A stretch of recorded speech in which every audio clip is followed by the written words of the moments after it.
السلام علیکم ورحمۃ اللہ وبرکاتہ۔ اعوذ باللہ من الشیطان الرجیم، بسم اللہ الرحمن الرحیم۔ سورۃ الانفال کا دوسرا سبق ہے جو آیت نمبر 11 سے لے کر آیت نمبر 19 تک ہے۔ اس سبق کا صفحہ نمبر 9 ہے، پیج نمبر 9 کتاب سے نکال لیں، اور اس سبق کو شروع سے میں حرف بحرف ترجمہ پہلے کر دیتا ہوں۔ اعوذ باللہ من الشیطان الرجیم، بسم اللہ الرحمن الرحیم۔ اذ جب، یغشیکم اڑھا دی تم پر، ڈھانپ دیا تم کو۔ یغشی اصل میں غشی سے لفظ بنائی۔ غشی کا معنی ہوتا ہے کوئی چیز کسی کے اوپر ڈال دینا، جس سے وہ ڈھانپ دی جائے، جس سے وہ چیز چھپا دی جائے، بند کر دی جائے۔ عام طور پر ہم اپنی زبان میں یا اپنے معاشرے میں یہ لفظ بولتے ہیں کہ فلاں شخص کو غشی کا دورہ پڑ گیا۔ تو غشی کے دورے کا مطلب یہ کہ اس کے دماغ پر پردہ آ گیا، ہوش حواس اس کی گم ہو گئی۔ تو دماغ پر پردہ آ جانا، آنکھوں کے آگے اندھیرا آ جانا، یہ غشی کہلاتا ہے، جس سے انسان کے ہوش و حواس گم ہو جاتے ہیں اور ہر چیز اس کے اوپر چھپ جاتی ہے۔ تو یغشی کا معنی ہے ڈھانپ دیتا ہے، چھپا دیتا ہے، اڑھا دیتا ہے۔ اس جب یغشی ڈھانپ دیا کم تمہیں النعاسا اونگ دے کر۔ اونگ کہتے ہیں نیند کا ابتدائی حصہ۔ جب نیند آنا شروع ہوتی ہے تو انسان ہلکے ہلکے جھٹکے لیتا ہے، آنکھیں بند ہونا شروع ہوتی، اسے اونگ کہتے ہیں۔ تو النعاس کا معنی اونگ یا نیند کیا جا سکتا ہے۔ اس جب یغشیکم ڈھانپ دیا تم کو النعاسا نیند دے کر، امنتن جو باعث امن تھی، امنتن امن، سکون، تسکین، منہ اس کی طرف سے، یعنی اللہ کی طرف سے۔ یہاں ایک جملہ مکمل ہوا جس کا بامحاورہ ترجمہ یہ ہے، جب اس نے تمہاری تسکین کے لیے اپنی طرف سے تمہیں نیند کی چادر اڑھا دی۔ یہ اصل میں غزوہ بدر کے انعامات کا ذکر کیا جا رہا ہے کہ اللہ تعالیٰ نے غزوہ بدر میں مسلمانوں کی مدد کے لیے سب سے پہلا انعام یہ فرمایا کہ ان پر نیند طاری فرمائی۔ اصل میں خوف بہت زیادہ تھا کہ دشمن کی طاقت زیادہ ہے، تعداد زیادہ ہے، اسلحہ زیادہ ہے، ان کے پاس ساز و سامان زیادہ ہے۔ تو شیطان جو مسلسل دل میں وسوسے اور خوف پیدا کر رہا تھا، اللہ تعالیٰ نے اس خوف کو دور کرنے کے لیے مسلمانوں کو نیند کی چادر اڑھا دی، یعنی مسلمانوں کو سکون دینے کے لیے، تسکین دینے کے لیے، اطمینان دینے کے لیے ان پر نیند طاری کر دی۔ تو جب کسی کو نیند آنے لگ جائے تو یہ سکون کی علامت ہے کہ اس کا خوف ختم ہو گیا ہے۔ تو اللہ تعالیٰ نے مسلمانوں کا خوف ختم کرنے کے لیے سب سے پہلا انعام فرمایا جب اس نے تمہاری تسکین کے لیے، یعنی تمہارے سکون کے لیے اپنی طرف سے تمہیں نیند کی چادر اڑھا دی۔ وَيُنَزِّلُ اور نازل کیا، نازل مطلب اتارا، اور اتارا علیکم تم پر من السماء آسمان سے، ماء پانی۔ آسمان سے پانی اتارنے کا مطلب بارش نازل کرنا ہے بامحاورہ، اور تم پر آسمان سے پانی برسایا۔ تو یہ دوسرا انعام ہے جو غزوہ بدر میں اللہ تعالیٰ نے مسلمانوں کو عطا فرمایا کہ مسلمانوں پر بارش نازل فرمائی۔ اس کے بے شمار فائدے ہوئے۔ اس وقت پانی کی قلت تھی، مسلمانوں کے پاس پانی نہیں تھا، تو اللہ تعالیٰ نے بارش برسا کر پانی بھی عطا فرما دیا۔ مسلمانوں کے پاس جو زمین تھی وہ ریتلی تھی، جس میں پاؤں دھنستے تھے، اچھی طرح بھاگا دوڑا نہیں جا سکتا تھا، اچھی طرح چلا نہیں جا سکتا تھا۔ اللہ تعالیٰ نے جب بارش برسائی تو اس کے ساتھ ہی اس زمین جو ریت والی زمین تھی وہ جم گئی اور اس پر قدم رکھنا آسان ہو گیا، چلنا پھرنا بھی آسان ہو گیا۔ تو یہ دوسرا انعام ہے۔ پہلا انعام تھا اللہ تعالیٰ نے نیند کی چادر اڑھا دی، دوسرا انعام اللہ نے بارش برسا دی۔ لیطہرکم بہ، تاکہ وہ پاک کر دے تم کو اس کے ساتھ، یعنی اس بارش کے پانی کے ساتھ تمہیں پاک کر دے۔ اس کا با محاورہ ہے تاکہ تم کو اس سے نہلا کر پاک کر دے۔ وَيُذْهِبْ عَنْكُمْ، اور دور کر دیا تم سے، وَيُذْهِبْ، اور دور کر دے، عَنْكُمْ تم سے، رِجْزَ الشَّيْطَان، شیطان کی نجاست۔ نجاست معنی گندگی، پلیدی۔ یہاں شیطان کے وسوسے کو شیطانی نجاست کہا گیا ہے۔ جو شیطان دلوں کے اندر وسوسے ڈالتا ہے وہ وسوسے شیطانی پلیدی کہلاتے ہیں۔ تو شیطان غزوہ بدر کے دن مسلمانوں کے دلوں میں ڈر، خوف کے وسوسے پیدا کر رہا تھا کہ تمہاری تعداد تھوڑی ہے، تمہارے پاس ساز و سامان کم ہے، تمہارے پاس ہتھیار کم ہے، تمہارے پاس جگہ اچھی نہیں ہے، تمہارے پاس پانی بھی نہیں ہے۔ جتنی بھی کمزوریاں تھیں، جتنی بھی کمیاں تھیں، یہ ساری کی ساری شیطان دل میں وسوسے بنا کر خوف پیدا کر رہا تھا۔ تو اللہ تعالیٰ نے فرمایا جب ہم نے بارش کر دی تو اس کا ایک مقصد یہ تھا کہ مسلمان اس سے بارش کے اندر نہا کر تازہ دم ہو جائیں، پاک صاف ہو جائیں، اور جو شیطان نے وسوسے اور پلیدی نجاست پھیلائی ہے وہ بھی دور ہو جائے۔ وَلِيَرْبِطَ عَلَىٰ قُلُوبِكُمْ، اور مضبوط کر دی، عَلَىٰ قُلُوبِكُمْ، تمہارے دلوں پر، با محاورہ، اور اس لیے بھی کہ تمہارے دلوں کو مضبوط کر دے۔ وَلِيَرْبِطَ میں ربط کہتے ہیں جوڑنے کو، مضبوط کرنے کو، تو تمہارے دلوں کو مضبوط کر دے۔ با محاورہ اس لیے بھی کہ تمہارے دلوں کو مضبوط کر دے۔ وَيُثَبِّتَ بِهِ الْأَقْدَامَ، اور ثابت قدم رکھے اس کے ساتھ، با محاورہ، اور اس سے تمہارے پاؤں جمائے رکھے۔ تو یہ ایک آیت مکمل ہوئی۔ اس کے اندر اللہ تعالیٰ کے دو انعامات کا ذکر ہوا ہے جو غزوہ بدر میں اللہ تعالیٰ نے عطا فرمائے، ایک نیند جس سے سکون نصیب ہو جائے، ایک بارش جس کے ساتھ نہلا کر پاک کیا جائے، شیطان کی نجاست دور کی جائے، دل مضبوط اور قدم جمائے رکھے جائیں۔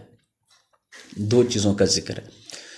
اس سے اگلی آیت ہم دیکھتے ہیں، اِذْ یوحی ربک الی الملائکہ، جب یوحی وہی فرماتا تھا، وہی کہتے ہیں ارشاد فرمانا، فرمان جاری کرنا، جب فرمان جاری فرماتا تھا ربو کا، تیرا رب، الی الملائکہ، فرشتوں کی طرف، انی معکم، بے شک میں معکم تمہارے ساتھ ہوں، فثبتوا، تو ثابت قدم رہو، الذین آمنوا، تو ثابت قدم رکھو، الذین آمنوا، مومنوں کو، تو مومنوں کو ثابت قدم رکھو۔ با محاورہ، جب تمہارا پروردگار فرشتوں کو ارشاد فرماتا تھا کہ میں تمہارے ساتھ ہوں، تم مومنوں کو تسلی دو کہ ثابت قدم رہیں۔ یہ ہے وہ تیسری مدد اللہ تعالیٰ کی، کہ اللہ تعالیٰ نے غزوہ بدر میں مسلمانوں کی مدد کے لیے فرشتے نازل فرمائے۔ جس طرح کہ پہلے سبق میں ہم نے پڑھ لیا کہ اللہ تعالیٰ نے 1000 فرشتوں کو نازل فرمایا، تو اللہ تعالیٰ نے فرشتوں کو فرمان جاری کیا، وہی فرمائی کہ میں تمہارے ساتھ ہوں، میرے مومن بندوں کو جا کر تسلی دو کہ وہ ثابت قدم رہیں، وہ مضبوط رہیں، اور ساتھ یہ خبر بھی دی، سألقی، ان قریب میں ڈال دوں گا۔ سألقی میں سین کا معنی ان قریب ہے، جس کو ہم ابھی ابھی بھی کہہ سکتے ہیں، ابھی ابھی، القی، میں ڈالے دیتا ہوں، فی قلوب الذین کفروا، کافروں کے دلوں میں، قلوب قلب کی جمع ہے، دلوں میں، الذین کفروا، کافروں کے، الرعب، روب، دہشت، خوف۔ با محاورہ، میں ابھی ابھی کافروں کے دلوں میں روب و ہیبت ڈالے دیتا ہوں۔ فَاضْرِبُوا، تو مارو، فوق الاعناق، اوپر گردنوں کے، فوق مانا اوپر، اوپر گردنوں کے مارو، وَاضْرِبُوا، اور مارو، منہم، ان کے، کلا، ہر، بنان، جوڑ پر، انگلیوں کے 3 جوڑ ہوتے ہیں، 3 پور ہوتے ہیں، اس کو بنان کہتے ہیں، جوڑ جوڑ پر، پور پور پر، با محاورہ، تو ان کے سر مار کر اڑا دو، یعنی ان کے سر پر تلوار مار کر دھڑ سے سر کو اڑا دو، گردن کاٹ کر سر اڑا دو، اور ان کا پور پور مار کر توڑ دو۔ ذالک بأنہم شاقوا اللہ ورسولہ، ذالک یہ ہے، بأنہم کہ انہوں نے شاقو مخالفت کی، اللہ کی، ورسولہ اور اس کے رسول کی۔ بامحاورہ کتاب سے دیکھیں، بامحاورہ ہمیشہ کتاب کے بالکل مطابق یاد کرنا ہوتا ہے۔ قرآن کے ترجمہ کے اندر اپنی طرف سے الفاظ کو شامل کرنا اچھا نہیں ہوتا، اس لیے لفظی ترجمہ تو کیا جا سکتا ہے، لیکن بامحاورہ ہمیشہ اپنی ٹیکسٹ بک کے مطابق یاد کرنا ہے۔ تو لفظ بلفظ یاد کرنا ہے جو کتاب کے اندر بامحاورہ لکھا ہے، اسی طرح یہ چیک کیا جاتا ہے، اسی طرح بورڈ کے اندر اس کو چیک کیا جاتا ہے۔ تو ارشاد فرمایا یہ سزا اس لیے دی گئی کہ انہوں نے اللہ اور اس کے رسول کی مخالفت کی۔ وَمَن يُشَاقِقِ اللَّهَ، اور جو شخص مخالفت کرتا ہے، ومن من اور جو شخص، یشاقیقی مخالفت کرتا ہے، اللہ کی، ورسولہ اور اس کے رسول کی، فإن اللہ تو بے شک اللہ، شدید سخت، العقاب عذاب دینے والا ہے۔ بامحاورہ اور جو شخص خدا اور اس کے رسول کی مخالفت کرتا ہے تو خدا بھی سخت عذاب دینے والا ہے۔ پتہ چلا کہ اللہ رسول کی مخالفت اتنی خطرناک ہے کہ اللہ تعالیٰ اس کی سخت سزا اور سخت عذاب دیتا ہے۔ ذالکم یہ ہے، فذوقوہ تو چکھو اسے، ذوقو ذائقہ سے بنا، ذائقہ کہتے ہیں چکھنے کو، بامحاورہ یہ مزہ تو یہاں چکھو۔ وَأَنَّ لِلْكَافِرِينَ عَذَابَ النَّارِ، اور یہ جانے رہو، وَأَنَّ اور بے شک، لِلْكَافِرِينَ کافروں کے لیے، عذاب النار آگ کا عذاب ہے۔ بامحاورہ اور یہ جانے رہو کہ کافروں کے لیے آخرت میں دوزخ کا عذاب بھی تیار ہے۔ اس کے بعد اگلی آیت مبارکہ، یا ایہا الذین آمنوا، اے مومنو، اذا جب، لقیتم مقابلہ ہو تمہارا، الذین کفروا کافر لوگوں سے، زحفاً میدان جنگ میں، فلا تو نہ، تولوہم تم پھیرنا ان سے، الادبار پیٹھ۔ بامحاورہ اے اہل ایمان جب میدان جنگ میں کفار سے تمہارا مقابلہ ہو تو ان سے پیٹھ نہ پھیرنا۔ اس آیت مبارکہ سے پتہ چلا کہ اللہ تعالیٰ کی طرف سے سب سے پہلی ہدایت یہ دی گئی ہے کہ جب کافروں سے میدان جنگ میں مقابلہ ہو، یعنی جنگ شروع ہو جائے، تو پھر کسی مسلمان کو، کسی مومن کو حق حاصل نہیں ہے کہ وہ پیٹھ پھینک کر بھاگے۔ اس طرح کی بزدلی دکھانے کی اجازت نہیں، بلکہ اس وقت کافروں سے مقابلہ کرنے کے لیے سینہ تان کر آگے بڑھنا ضروری ہوتا ہے۔ وَمَن يُوَلِّهِمْ، ومن اور جو، یُوَلِّهِمْ پھیرے گا ان سے، یومئذ اس دن، دُبُرَہُ اپنی پیٹھ، الا سوائے، متحرفا لقتال کنارے کنارے چلے، لقتال لڑائی کے لیے۔ متحرف اصل میں حرف سے بنا، حرف کا معنی ہوتا ہے کنارہ، تو لڑائی کے اندر کنارے پر جا کر لڑائی کرنے کی خاطر کوئی نئی حکمت عملی یا کوئی نئی چال چلنے کے لیے کوئی چلا جاتا ہے تو وہ جنگ سے بھاگنے والوں میں شامل نہیں سمجھا جائے گا۔ تو فرمایا کہ الا مگر، متحرفن کنارے پر چلنے والا، لقتال لڑائی کے لیے، او یا متحیزن جا ملنے والا، الی فئتن اپنی فوج سے، فقد تو یقیناً، باء لوٹ آیا یا گرفتار ہو گیا، بغضب غضب میں، غصے میں، من اللہ اللہ کے، وَمَأْوَاهُ جہنم، اور اس کا ٹھکانہ ہے جہنم، وَبِئْسَ الْمَصِيرُ، جو بہت بری ہے، المصیر جگہ۔ تو اس آیت مبارکہ میں کچھ مشکل الفاظ بھی آئے ہیں، جیسے کہ یولیہم دبرہ، متحرفا للقتال، متحیزا الی فئہ، باء مأواہ وغیرہ۔ یہ مشکل الفاظ بھی ہیں، ان کو اچھی طرح یاد کر لینا چاہیے۔ بامحاورہ ترجمہ کتاب کے مطابق یوں ہے: اور جو شخص جنگ کے روز اس صورت کے سوا کہ لڑائی کے لیے کنارے کنارے چلے، یعنی حکمت عملی سے دشمن کو مارے یا اپنی فوج میں جا ملنا چاہے، ان سے پیٹھ پھیرے گا، یعنی ان دو صورتوں کے سوا۔ دو صورتیں کیا ہیں؟ کہ کنارے پہ چلنے کے لیے وہ لڑائی کرنے کے لیے آیا، یا پھر اپنی فوج سے ملنے کے لیے میدان کے اندر سے بھاگ کر اپنی فوج کی طرف آ گیا۔ تو ان دو صورتوں کے علاوہ جو شخص بھی میدان جنگ سے بھاگا، پیٹھ پھیر کر دوڑا، تو سمجھو کہ وہ خدا کے غضب میں گرفتار ہو گیا، اور اس کا ٹھکانہ دوزخ ہے، اور وہ بہت بری جگہ ہے۔ اس آیت کے اندر ایک بہت اہم سوال ہے کہ میدان جنگ سے بھاگنا کیسا ہے؟ تو اس کا جواب ہے کہ میدان جنگ سے بھاگنا بہت بڑا گناہ ہے، کبیرہ گناہ ہے، جسے اللہ تعالیٰ معاف نہیں فرماتے، اللہ تعالیٰ ناراض ہوتے ہیں۔ دوسری بات، اس کی سزا کیا ہے؟ تو اس کی سزا 3 جملوں کے اندر بیان کی گئی ہے۔ نمبر 1، یوں سمجھو کہ وہ خدا کے غضب میں گرفتار ہو گیا، اور اس کا ٹھکانہ دوزخ ہے، اور وہ بہت بری جگہ ہے۔ یہ اس کی سزا بیان ہو گئی۔ اور ایک اس کے اندر یہ بھی بات بیان کی گئی ہے کہ 2 صورتیں ایسی ہیں جن میں بھاگنے والے کو کوئی سزا یا اللہ کی ناراضگی نہیں ہوتی۔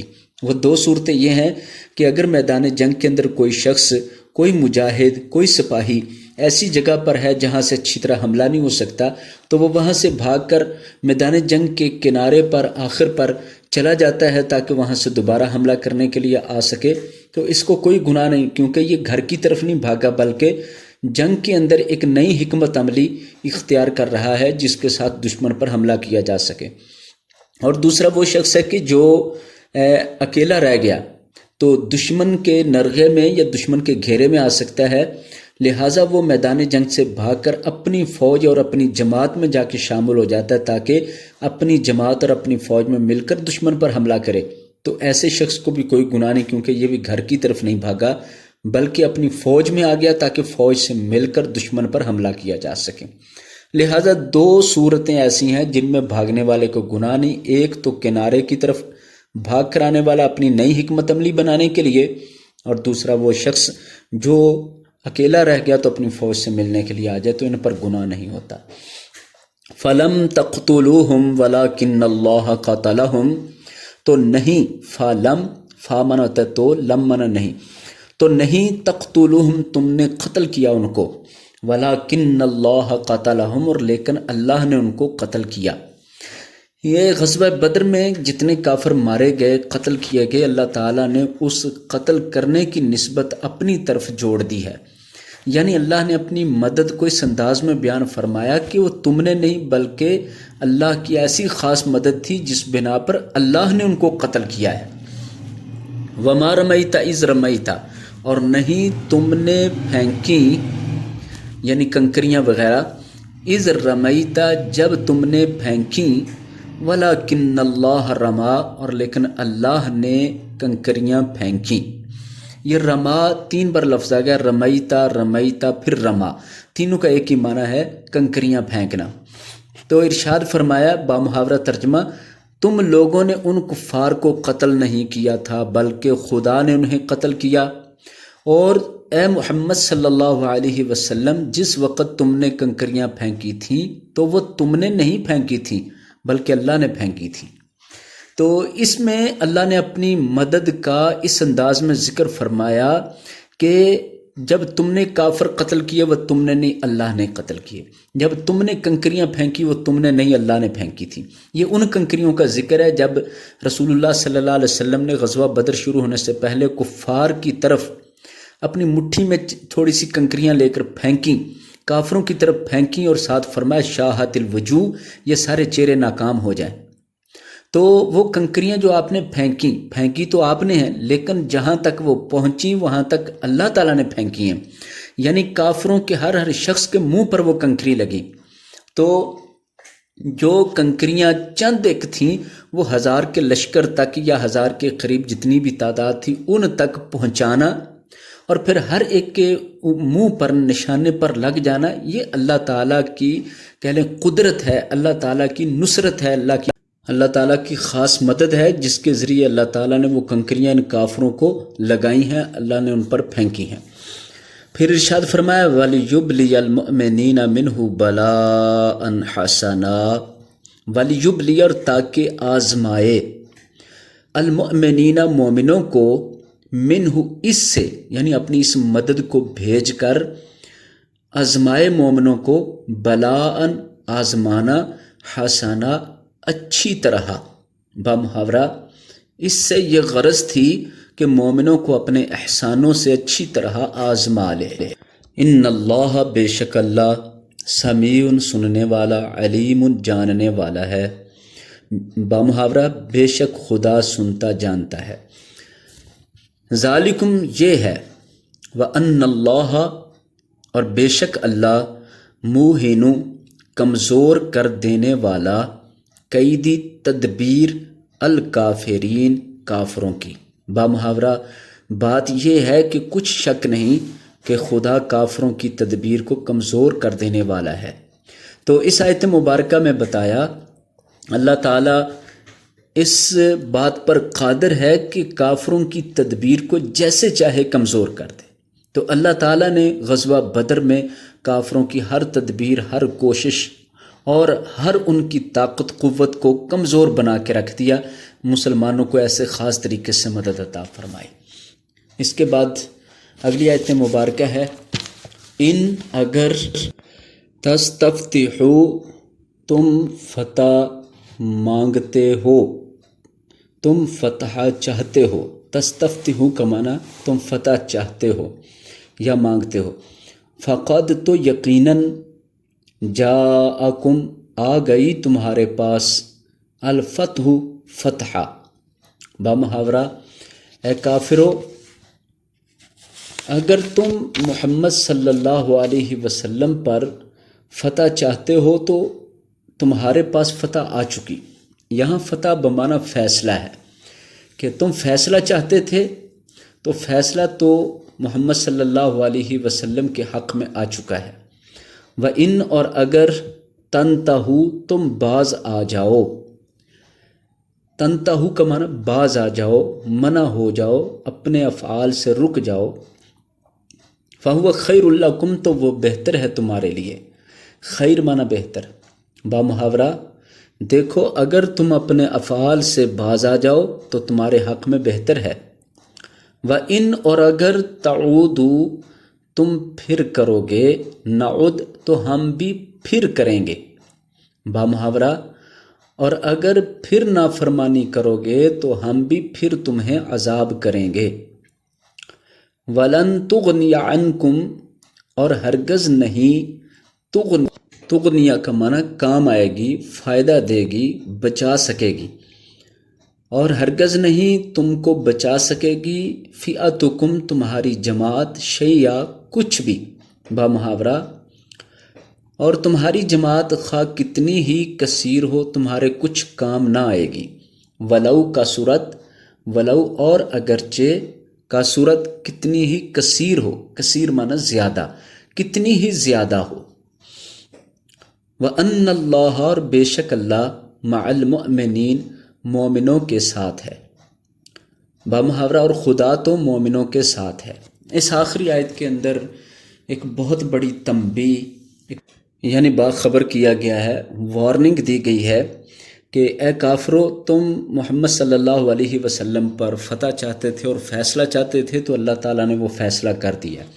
اب تمہیں وارننگ دی جاتی ہے کہ اگر تم باز آ جاؤ اپنے غلط کاموں سے، سازشوں سے اور مسلمانوں پر حملہ کرنے اور محمد صلی اللہ علیہ وسلم سے جنگ کرنے سے اگر باز آ جاؤ تو تمہارے حق میں بہتر ہوگا، اور اگر تم پھر دوبارہ اسی طرح کوشش کرو گے لڑائی کی، جنگ کی، مقابلہ کرنے کی، تو ہم بھی پھر تم کو اسی طرح دوبارہ سزا اور عذاب دیں گے۔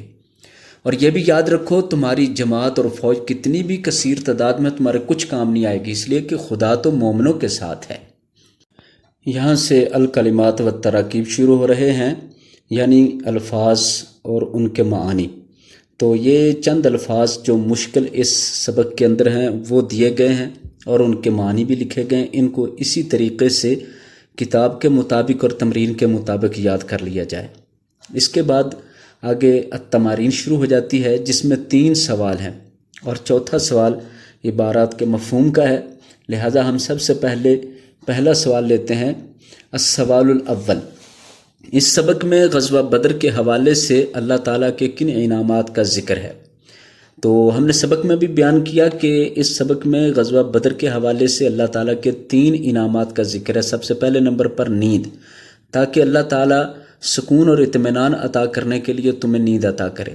دوسرے نمبر پر بارش، پانی کی قلت پوری کرنے کے لیے بارش عطا فرمائی، تاکہ بارش میں نہا کر چست اور تازہ دم ہو سکیں، اور اسی طرح ریتلی زمین پر پاؤں بھی مضبوط ہو جائیں۔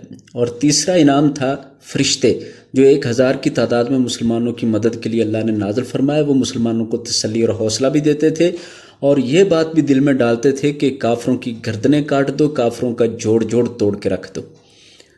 سوال نمبر 2 ہے، کفار کے ساتھ مقابلے کی صورت میں سورہ انفال کی آیات میں کیا ہدایات دی گئیں؟ ہدایت نمبر 1، کفار کے ساتھ مقابلہ ہو جائے تو میدان جنگ میں پیٹھ پھیر کر نہ بھاگنا۔